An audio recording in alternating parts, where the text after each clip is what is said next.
kaysa makakuha mo ang gusto mo. Gonggong! Ayok ka!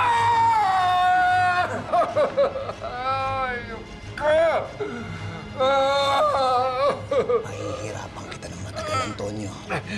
Uulit-ulitin ko ang lahat ng sakit na mararanasan mo ngayon. Hanggang sa ikaw na mismo ang magmakaawa na patayin na lang kitang hayop ka!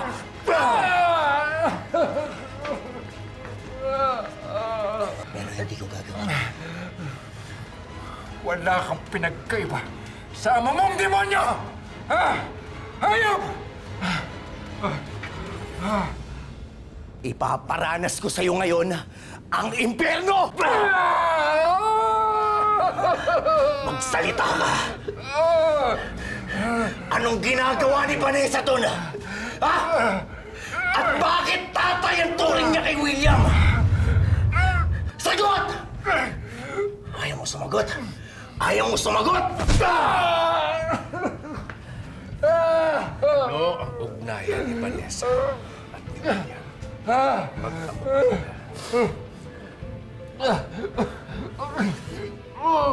At bakit hindi ako nakikilala ni Vanessa?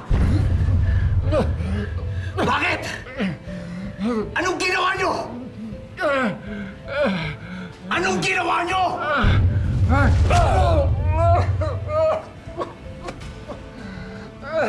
Ayaw mong sumagot.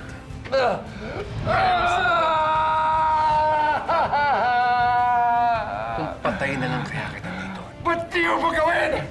Patayin mo na ako! Para kay Hilda sa pagpatay mo sa kanya. Ito ang asawa niya. Si Hilda. Papatayin natin siya. Pag nakaw mo sa anak namin, nagpalit mo si Calvin! Ha? Mamukunin ako!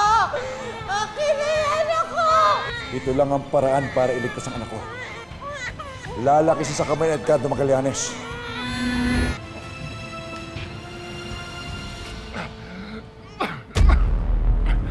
Lumabas din ang totoo na hindi mo ako kayang patayin, Edgardo.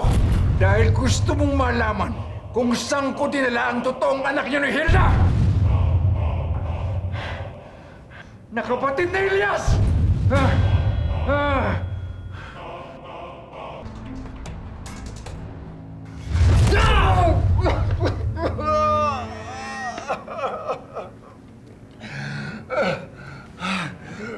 Nasaan ang anak namin ni Hilda? Wala na siya! Matagal ko nang tinapon sa ilog at pinakain sa mga isda!